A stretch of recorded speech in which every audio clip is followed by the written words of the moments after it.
Pintu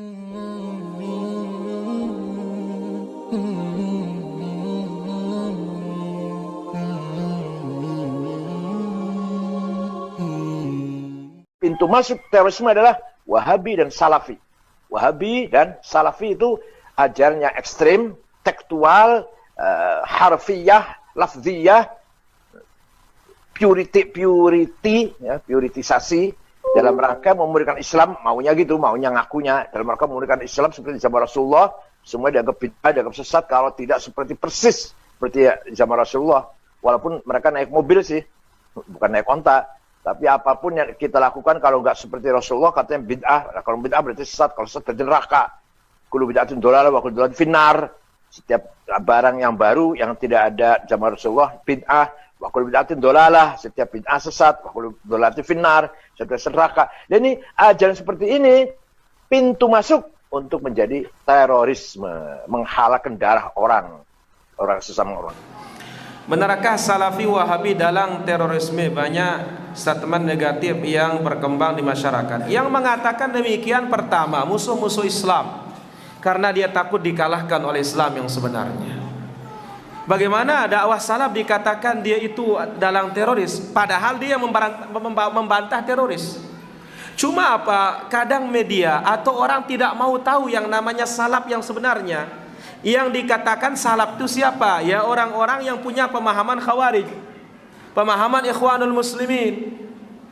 Itu yang dikatakan Salafi juga. Karena apa? Sama-sama pakai jenggot, sama-sama cingkrang. Tapi padahal kalau kita lihat ketika berbicara tentang pemerintahan, coba dengar apa kata mereka.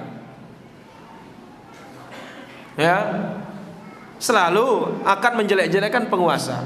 Tidak di halayak umum, tetapi apa? Nanti di antara sesama majelisnya. Ini kunci utama untuk mengetahui. Maka oleh karena itu, ya, dakwah salaf satu-satunya dakwah yang bersama penguasa. Cuma dakwah salaf tidak menjadi penjilat, tidak juga menjadi burung beo. Ada salahnya, dinasihati salahnya. Kalau dia benar, didukung kebenarannya. Nah, ini dia para jamaah. Dan yang banyak menyoroti dakwah salaf ini terutama orang-orang liberal. Ya, orang-orang liberal. Dan ini terjadi. Dan hati-hati antum nanti datang dari universitas-universitas hatta mengatasnamakan dirinya Islam, dia mau meneliti dakwah salaf, jangan mau. Kenapa? Mereka tidak amanat ilmiah. Nanti mereka akan membentuk opini tentang dakwah salaf itu sesuai dengan penuturannya dia, bukan dengan penuturannya kita. Dan ahlus sunnah punya kaidah, ahlus sunnah yaktubuna ma lahu wa ma alaih. Ahlus sunnah dia akan menulis kritikan buat dirinya dan akan menulis juga apa yang membela dirinya. Adapun ahlul bid'ah tidak akan menulis kritikan untuk diri mereka. Mereka akan menulis hanya yang membela diri mereka sendiri saja. Dan ini banyak saya lihat beberapa tulisan ya di beberapa universitas ya, dan wawancaranya atau mungkin dia sudut pandangnya atau pengamatannya terhadap dakwah salaf dari latar belakang yang tidak salaf. Akhirnya apa? Selalu miring. Padahal hakikatnya dalam metodologi penelitian itu, seorang yang meneliti ya satu pemikiran seseorang, dia tidak boleh condong dulu, apalagi ya akan akan benci. Dia harus berdiri di tengah dengan konsep ilmu yang dia pegang. Tapi nyatanya tidak, jarang orang insaf. Cocok Imam Malik mengatakan di zamannya dia yang paling susah ditemukan zaman sekarangnya bersikap adil itu, sehingga akan membawa kepada amanah ilmiah.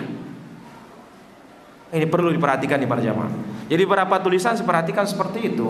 Maka lihat sekarang ya, beberapa hari kemarin masuk sampai pesantren salaf ini, salafi di Indonesia ini sekian ratus, dikatakan ini perlu diawasi katanya. Kenapa? Rata-rata pesantrennya tidak mau menyanyikan lagu Indonesia Raya, tidak mau mengibarkan bendera merah putih. Dari mana didapat fakta seperti itu? Coba lihat sekolah kita, apa tidak ada benderanya? Kedip. Tapi apa? Inilah barat para jamaah.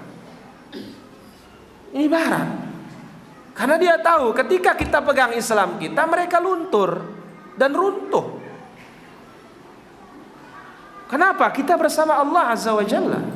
Yang kita punya jaminan in tansurullah yansurkum. Tapi kita ini perlu sabar. Memberontak tidak boleh. Tapi apa, janji Allah pasti tiba ketika kita bersabar, ketika kita menjalankan yang hak. Allah menangkan agama ini para jemaah. Nah, menangnya agama itu tidak dimau. Sehingga bagaimana merusak?